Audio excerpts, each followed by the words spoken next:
we haven't talked yet about social media and the impact of social media such as Twitter, Facebook, perhaps leading the spirit of democracy.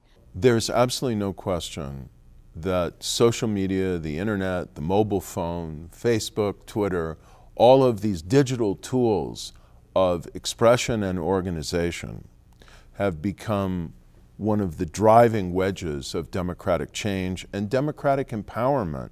We call these liberation technologies.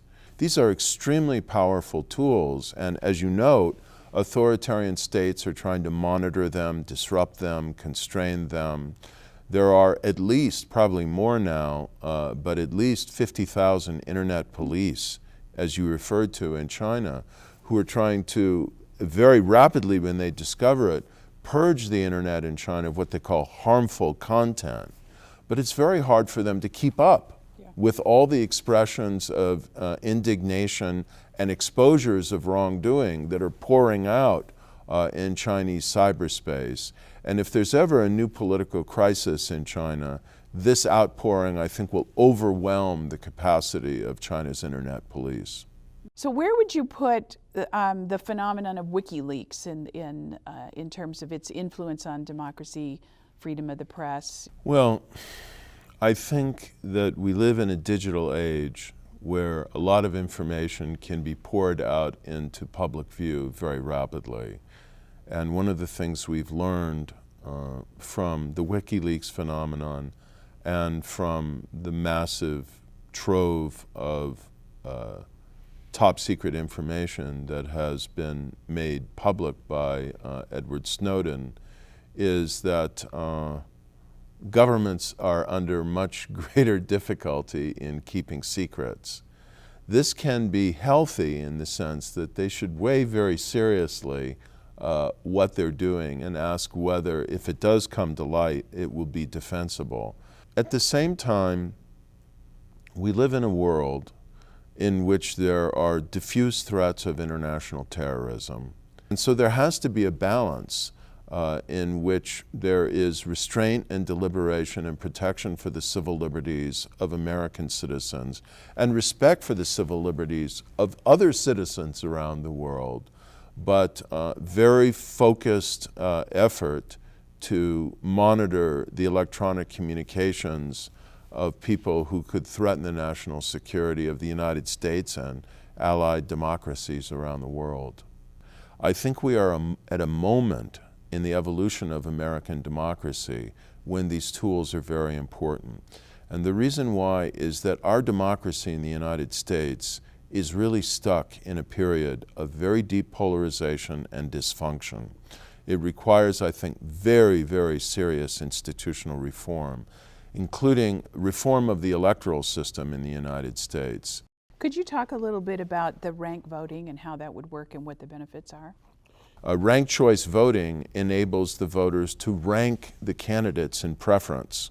And if you have three candidates in a race or three predominant candidates, and let's say one is a fairly right-wing Republican, one's a fairly left-wing Democrat, and maybe you have an incumbent senator, as in Indiana with Richard Lugar, who was defeated in the primary by a very ideological and narrow minority with a low voter turnout in the primary, then you can rank your choices so that if your first choice doesn't win, your votes can be transferred to your runner-up candidate, your second choice. Now, what would that do? In this day and age, people are very reluctant to vote for any other alternative than the Democrat or the Republican because they fear they will be wasting their vote and maybe electing the candidate that they least like or most dislike. But if they know their votes can be transferred to their kind of second most preferable candidate, it opens up their range of preferences and frankly will open up the political system to more choice, more competition, and possibly more moderation, because the candidates on left and right know that if they're too extreme, the votes may flow to the center. Moreover, this may attenuate the very, very sad and even pathetic spectacle of relentless negative campaigning in the media.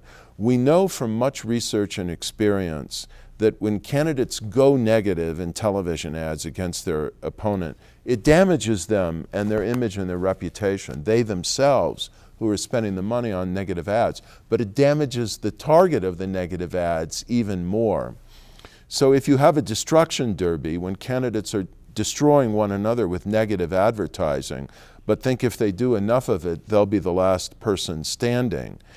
If you then posit a situation in which there's a third alternative who's running positive ads, the disgust of voters may gravitate toward the third candidate, and that may actually significantly attenuate negative campaigning. Perhaps introducing more fluidity with ranked choice voting so we can enable voters to not be trapped into a situation, as they sometimes are in general elections, where they have to choose between two very ideological alternatives from the two predominant parties.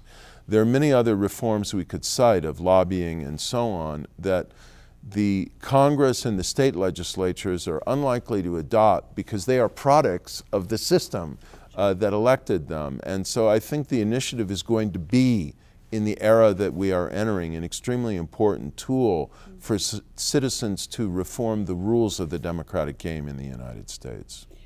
So is our media doing its job to protect our democracy? We know from much social psychological research that there's a tendency in the human mind and soul to kind of come to a conclusion, to a view of the world, and then seek out information that will reinforce that view. And in the digital age, where there's such a proliferation of media now, we don't just have 3 television channels anymore that are speaking to all of the American public. There's much greater capacity for citizens to find and live within what's called, in this realm of analysis, an echo chamber, where you're watching Fox News and it's echoing your opinions, or you're watching MSNBC and it's echoing your liberal views. And I think it's incumbent upon our educational system to try and motivate young people to think a little bit more and to seek out opposing points of view. And we need, as a society, to think of ways of encouraging interaction and debate among people who don't agree with one another. It's one of the most vital objectives now, or priorities for our democracy, because if we're going to sit at coffee tables like this one and complain about the polarization of our politics in the United States and the dysfunctional nature of our politics in the United States, it would be good if we begin by looking in the mirror at our own behavior as citizens and asking, are we in our own thought, in our own practice of seeking out information and talking to our fellow citizens, doing enough to weigh different points of view, seek out alternative forms of argument, and just follow objective news and information that doesn't have a political stamp on it. One of the things I'll just say that I really like, since we were talking about the digital age, is an effort by inaugurated by a couple of young people that has a lot of support now, called Policymic, M-I-C, Policymic, which is an effort to get young people, say between 18 and 29, who are liberals and conservatives, to interact in cyberspace and really engage one another in a respectful and thoughtful way. And I think we need a lot more of that. Is Stanford doing any of this kind of work to try to bring these sides together? Well, we certainly do it in the classroom. Sure. And I certainly make a very strong effort at it. And we try very hard to get students to consider different points of view in the policy process, and even in terms of ethical reflection. But I think we all in our institutions of learning could do a better job of intentionally thinking about how we can break down barriers of political preference and ideology, and barriers of race, class, religion, ethnicity, so that we can all, within this extremely complex democratic society that is the United States, engage one another in a thoughtful, open, and mutually respectful way. Well, I think that's a great note to end on. Thank you very much, Larry, you, for Karen. being with us. It's been very enjoyable. Thank you.